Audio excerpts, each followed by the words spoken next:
What's up, Dough Masters? Welcome back to Season 2 of Roll for Sourdough, the chaotic baking series where I let the dice control my loaves. And I am sorry I have been gone for so long, but I am back, and we got some changes. In Season 2, we are doing dough types, but you guys don't want to hear me talk. We are here for the rolls, we are here for the breads, so let's get into Season 2, and we're going to start off like we always do with the Chaos Roll.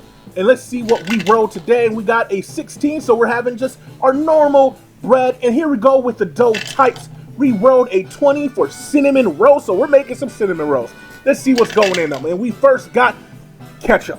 We have cinnamon rolls with ketchup and seasoned salt.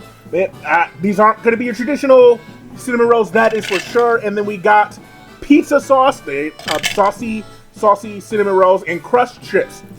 I don't know what I'm going to do here, but we're going to do something. And then chaos crust, I have to do something crazy for the crust.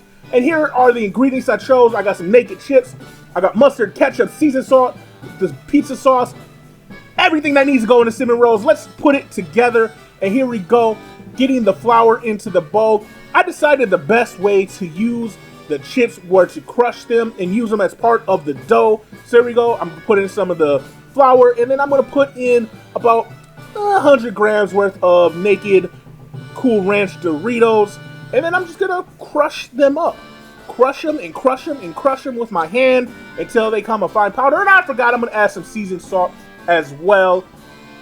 I don't know about this, guys. This is a chaotic start back to Season 2. And I am here for it. I hope you guys are enjoying. And here we go. Just getting it into a nice fine powder. And I'm going to take it to my mixer and make the cinnamon roll dough. And here it is. You can see all of the chips in the dough. The dough is feeling nice.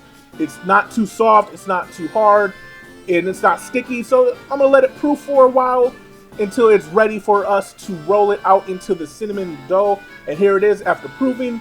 I'm just getting it into a nice small round. I'm only making 1 or 2 cinnamon rolls. I don't want a bunch of these, especially these ketchup pizza sauce ones. But here we go, got it rolled out, and there goes the pizza sauce, and here comes the ketchup. Got to get it mixed together, and that's going to be what we use for our in terms of the cinnamon roll. I didn't know what else to do. I thought this would work best. So let's just get it rolled up, and as you can see, the ketchup and pizza sauce just comes spilling out. I don't know what to do. I don't know what to do, but we're just going to go with it. And here we go. We get them into the container so they can proof a second time and rise again. And then after they rise, I get them in the oven, and this is how they turned out. They look and smell good. They smell like pizza sauce. Honestly, they look like garlic knots. That's what they kind of smell like. And then when you pull them apart, it cooked well. You can still see the chips in there. It looks good. And then we got to get to the wild magic, which was the chaos crust. And I thought, what better way to do it than to make a mustard frosty. I had to put something soy sauce, mustard, something crazy on the crust, and so I went with mustard, and here it is, because I thought ketchup, mustard, it would work together. So here we go, making this mustard frosting, and this is probably the worst thing I've ever done on this series, to be honest with you. I like mustard, but I don't know if I like it this much. It turned out well, like frosting wise. It looks like frosting. It spread well. It looks good, like visually, like that plate with the red, the yellow, the white looks great.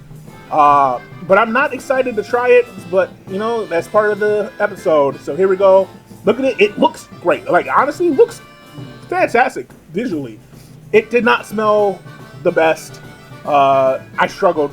I really struggled to put it in my mouth. I didn't want to do it, but I'm doing it for you guys. So here we go. We're taking the bite, and the mustard and sugar became like a honey mustard. The dough itself was really good. It actually tastes, like I said, like a garlic knot because of the garlic pizza sauce. But I would rate this about like a 5 out of 10 because the mustard just took away. It was so powerful. I went in for a second bite just so you guys can't say that I didn't take a real bite. It was a mistake. I hope you guys enjoyed my episode back, and I will see you next time.